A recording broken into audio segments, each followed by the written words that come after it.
Welcome to Something More with Chris Boyd.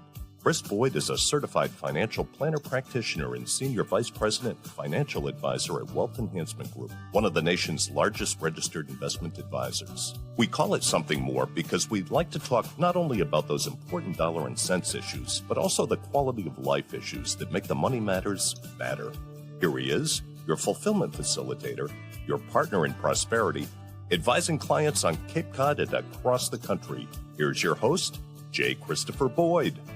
Welcome to Something More with Chris Boyd. I'm Chris Boyd, certified financial planner practitioner, here with Jeff Perry, JD, who we are both advisors with the AMR team of Wealth Enhancement, and glad to have you joining us for, I think it's going to be a great episode, a special episode of Something More. We've got joining us Dr. Jordan Grumet, author of The Purpose Code, How to Unlock Meaning, Maximize Happiness, and Leave a Lasting Legacy. A great topic and a great book. We love this kind of content because so often we're focused on, in our work, we talk about the financial, and I know you can relate to this. We focus on the financial plan and numbers, mechanics of it all. But what it's really about is, what's it all about? It's not about the money. It's about purpose. What's our life ambition? What are we trying to accomplish? And so love the chance to talk to you about this and talk about your book. And seems like a little bit of perhaps your purpose in this process. Would you start us off? Maybe you had throughout the book, you reveal tidbits about your own compelling kind of storyline of what led you to your different career path, and then kind of where led you to where you are today and this focus. Tell us a little bit about your story, and then we'll get into more about the book. I'm a perfect example of someone who got it wrong. So when I was 7 years old, my father was 40. He was a physician. He was rounding at the hospital, got a severe headache, and he collapsed and died. He had a brain aneurysm, bleeding in his brain. And as a 7-year-old, I saw the world through the lens of it must have been my fault, right? 7-year-olds, we don't know anything about the world. We think everything happens because of us. And so I figured that he must have died because I did something wrong. And I came to the conclusion that the way I was going to make up for this is I was going to become a doctor like him. I was going to walk in his footsteps, and that was going to fix this horrible thing that happened to me. And oh, by the way, I was going to save the world. And this felt like a really purposeful thing for me. It was very exciting. I had no interest in money. I was just going to become this doctor, and it would make everything wonderful. And that served me. I had a learning disability at the time. I got past that. My mom remarried. We moved high schools. I didn't know a single person stepping into freshman year of high school. I kind of made it through that. I made it through college. I studied like a madman. When everyone else was at the Michigan football games on Saturday morning, I was in the law library studying. And I eventually became that doctor that I wanted to be. But a few years into it, I burnt out. I realized, most importantly, that becoming a doctor couldn't fix the cataclysmic thing that happened in my childhood. It didn't bring my father back. And then the other thing is I couldn't fix the world, right? People got sick, and sometimes we couldn't do anything about it. And so I burnt out, and I started looking for a way out. At the same time, I was really lucky. I got a phone call from this guy named Jim Dolly, the white coat investor. I was writing a medical blog at the time, and he wanted me to review his book for my medical blog. His book was all about personal finances and financial independence. I read it. I realized, because of great modeling from my parents, that I actually was doing really well financially, that I could afford to leave this job that wasn't serving me. But instead of lighting me up and making me totally excited, I got depressed and anxious, because this only version of purpose and identity I'd only known, I was thinking of stepping away from. But what was I going to fill that void with? Yeah. And so that started a period of really deep thought where I slowly pulled away from medicine. I used what I call the art of subtraction. I slowly got rid of what I didn't like in medicine. Yeah. What I was left with was working 10 or 15 hours a week as a hospice physician. I liked taking care of the terminally ill and the dying, and I would do that even if people weren't paying me for it. So that was a good version of purpose. Yeah. But then I had all sorts of room to fill in, and I started podcasting and blogging, talking about personal finance. And that excited me and lit me up. And especially on my podcast, I would be talking to people about how to build businesses and how to become financially independent. I would talk to them about their books they wrote about all these things. But when I'd ask them questions like, well, what does enough look like to you? When do you know you've made enough? And what is this all in service for? I'd get a lot of blank looks. And strangely enough, the answers to those questions didn't come from my financial people. I started getting those answers from my dying patients on hospice. They would talk about what they regretted, having this lens of knowing that they only had a few weeks or months to live. They'd start talking about what was really important to them, things that maybe they ignored throughout life because they were too busy with their families, their careers, making money, all these things that we hold as important on their deathbeds. They like to talk a lot about the things they regret never having the energy, courage, or time to do. So I started thinking, well, what if I could bring that information to my financial people who weren't dying? Right. But what if I could bring that insight? And that actually led to my first book called Taking Stock, which was all about what the dying can teach us about money and life. And a big part of that was that we need to put purpose first, right? We need to figure out what's important to us first and then build a financial framework around it. Many people do it the exact opposite way.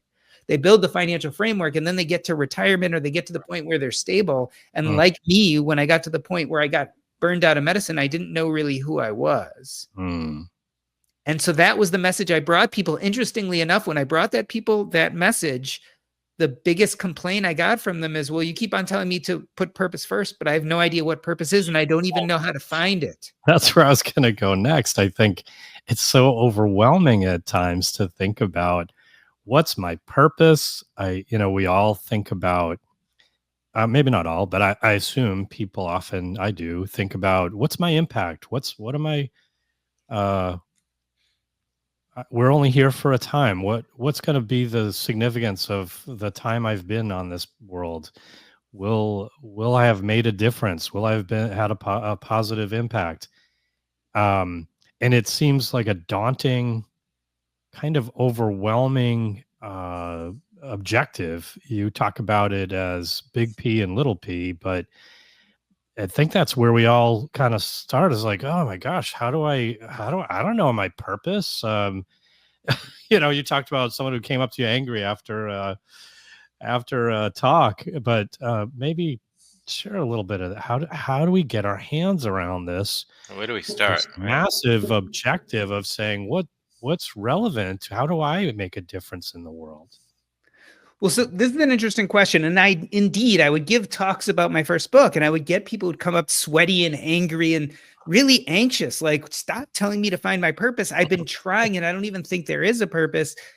This sent me to the research. I'm a doctor, right? So I'm a scientist. So I went to the research and I tried to figure out, well, how important is purpose? And I found two things that seem to contradict each other. The first was purpose is associated with health, happiness, and longevity. I mean, there are tons of studies that show this. People have less heart attacks, less strokes, they live happier, they live longer.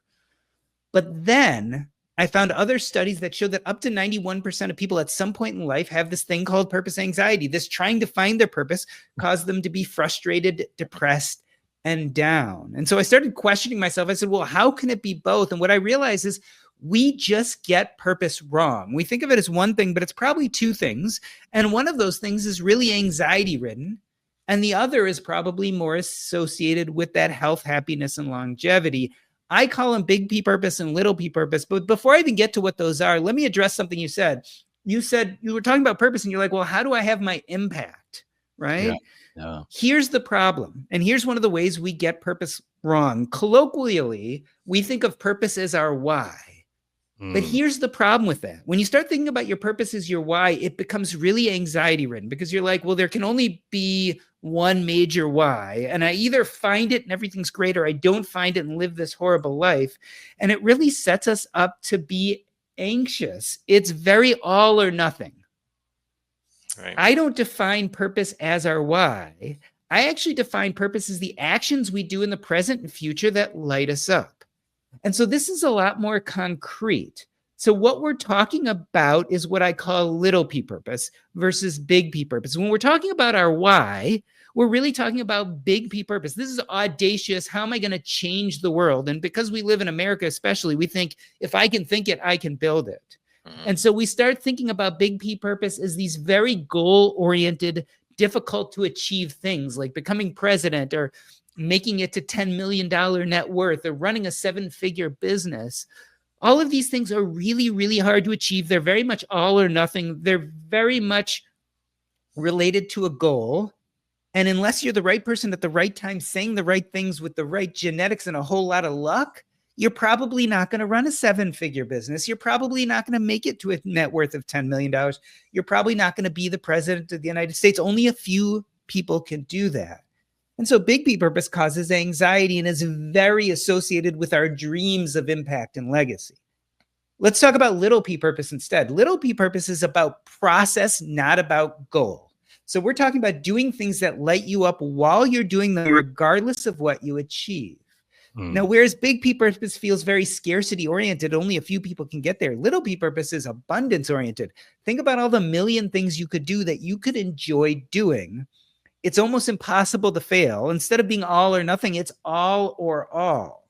And so what I'm really trying to do is shift people to start thinking about little P purpose as abundant and related to process, and getting rid of or staying away from big P purpose, which is scarce and has to do with goals. Now, that doesn't answer how we find our purpose, and I'm happy to talk about that in a moment. But at least by changing that viewpoint, we really take a lot of the stress and anxiety away. So embrace the things that light you up, and that will help you find purpose. Maybe not this grand plan purpose, but maybe over time that finds something that really helps you have a driver of what gives your life significance or whatever. Is that essentially where you're going with that? It's essentially where I'm going. And I would not only say that it'll make you happier, connect you with people more. I'll actually tell you that little P purpose will lead to greater impact and legacy. So it'll achieve. How is that? Because of those connections with people? It seems like you make the point that it's ultimately it's about connections, right? Mm-hmm. That's ultimately what drives the virtues of whatever it is we find that we enjoy and lights us up, but that leads us to communities of one type or another, essentially, right? So people always tell me, and when I talk about little P purpose, the pushback I get is, well, wow, isn't that selfish? And that's kind of privileged. And, I'm not so worried about lighting myself up. I want to change the world.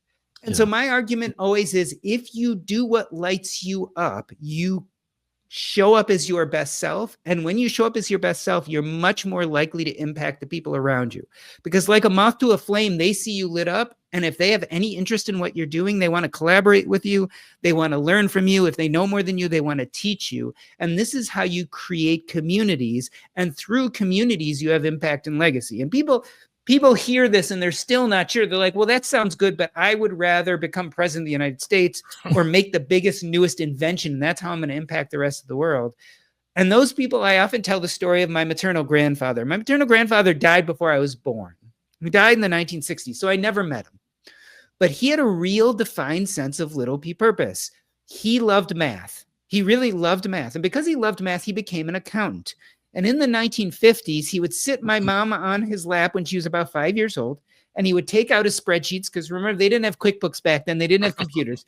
He had these big spreadsheets with a bunch of boxes, and he would put the numbers in and do his calculations. And he'd put my mom on his lap, and he would show her all he was doing, and it lit him up. And here's the thing. Because it lit him up, my mom did what most kids do. They tried on that identity. She's like, wow, it lights Dad up. Could that be something I love? And you know what? She decided she loved math. So my mom became a CPA. And when I was a little kid, I had a learning disability.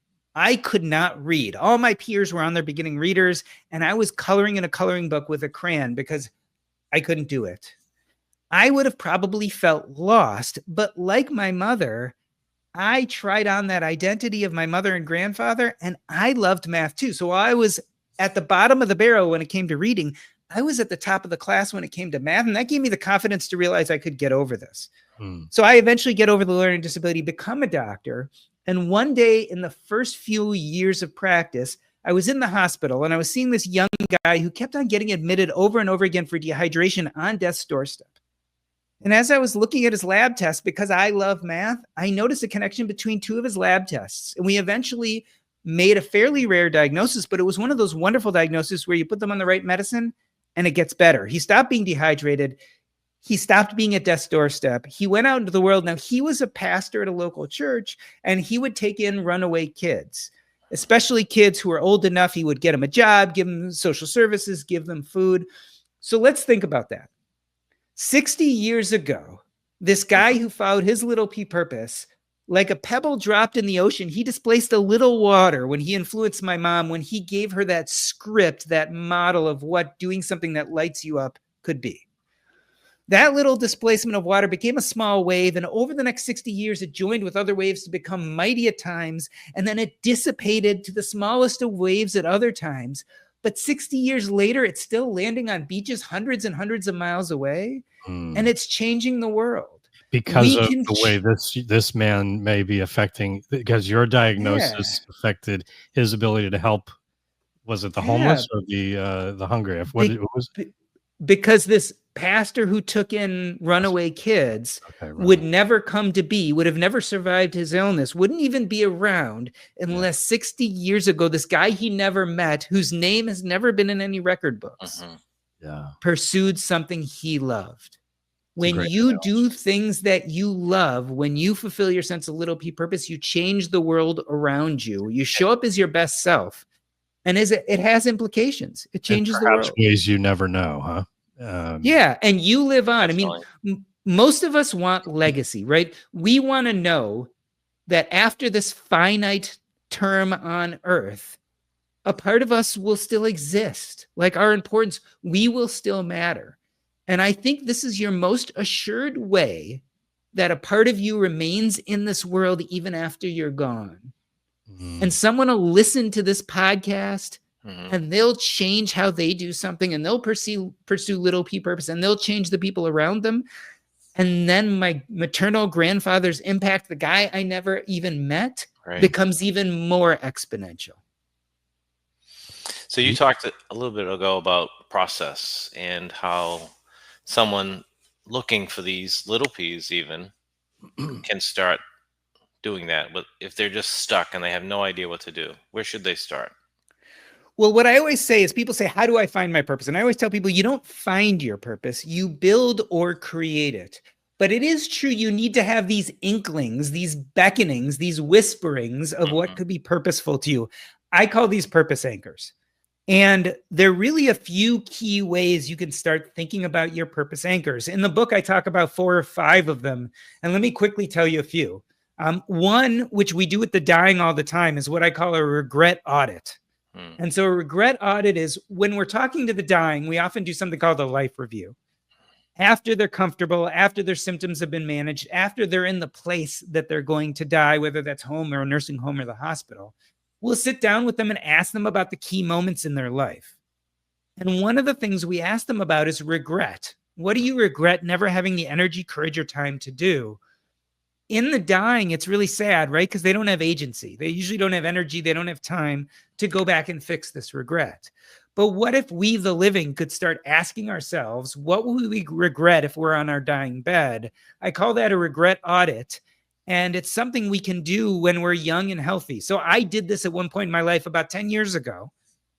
I started asking myself that question. And the answer was, I would regret not traditionally publishing a book. And so that became a purpose anchor for me. Now, knowing what this purpose anchor is, I could then start building a life of purpose around it. Now, that's not easy, right? I had to connect with people who knew how to write books. I had to become a better writer. I had to do a bunch of work, but at least I knew what that anchor was, and then I could build a life of purpose around it. So a regret audit is a great way to start thinking about purpose anchors. Another really easy way is what I call the art of subtraction. A lot of people don't like their jobs. And if you list out the 10 or 11 or 12 roles and responsibilities of your job, I always say, start scratching out everything you don't like and see if anything is left. When I did this with my job of being a doctor, I got rid of everything. I didn't like owning my own practice. I didn't like seeing people in the office.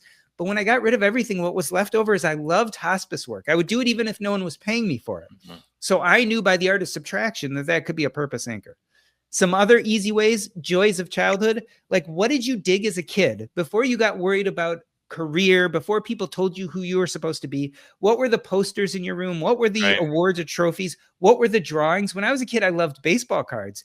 Every time I'm on Facebook and I see something about baseball or baseball cards, it lights my brain up. I'm kind of busy now. I don't have time to pursue that. But if I was looking for purpose, I could do a million different activities around baseball cards. Last but not least, if none of that works, I tell people to do the spaghetti method. If nothing else works, throw a bunch of stuff against the wall and see what sticks, which means say yes to people you don't normally say yes to, try things you normally don't try, do things that maybe make you feel a little uncomfortable for a day, and then see if any of them are joyful. And if they are, maybe that could be a purpose anchor for you. Those are awesome suggestions. My wife actually employed the art of subtraction when she retired.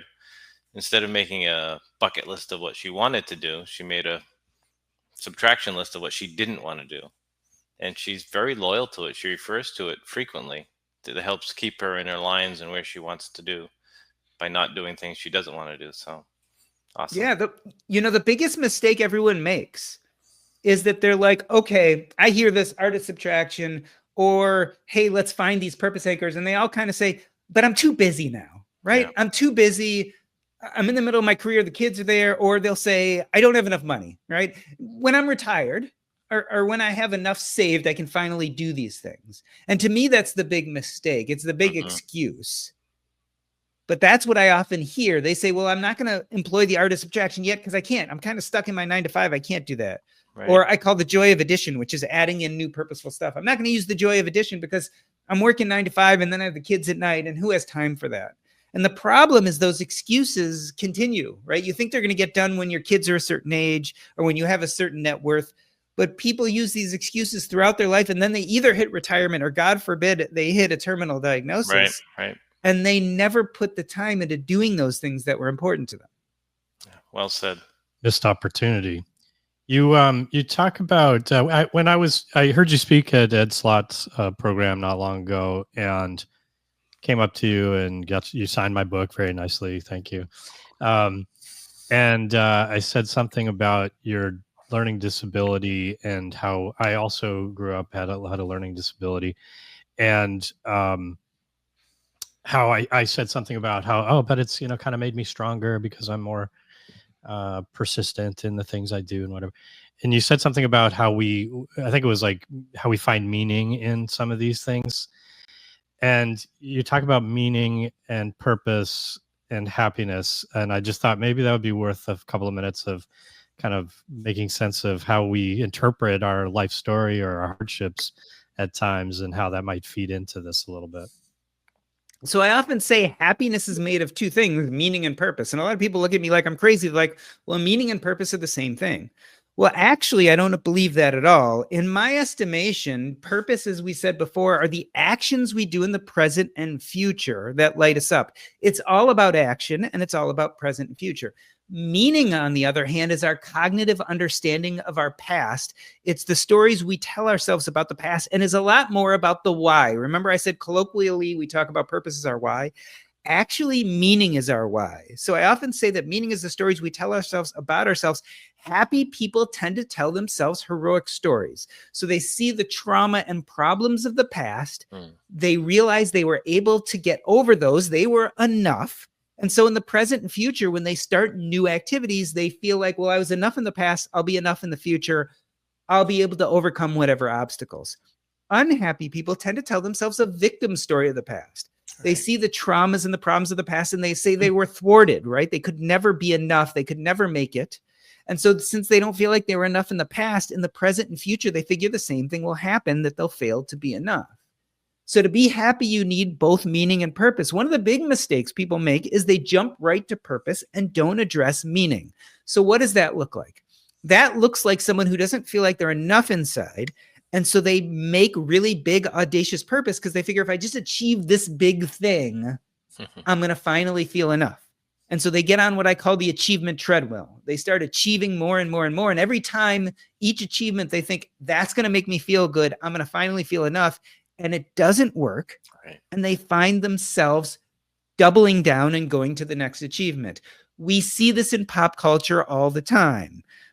I think, for instance, Steve Jobs or Elon Musk are perfect examples of people who probably struggle with meaning, and they try to purpose their way to enough. And so what they do is they create some amazing things. They make tons of money.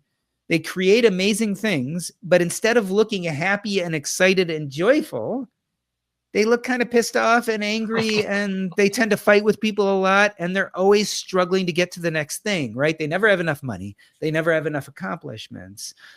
That's profoundly uncomfortable. So we need both meaning and purpose. Purpose is easy. Like I said, little p purpose, abundant. Find things that light you up. I think people actually struggle a little bit more with meaning, which is telling themselves a better story about their past, coming to peace with it so that they can stop trying to prove they're enough with purpose. After you've gone through all these conversations with people in their end of life, what are some of the commonalities? What are some of the common themes? What are some lessons we can derive from that to apply to our own time we have? All of us has. None of us knows how long we have. How do we apply that to be our best selves?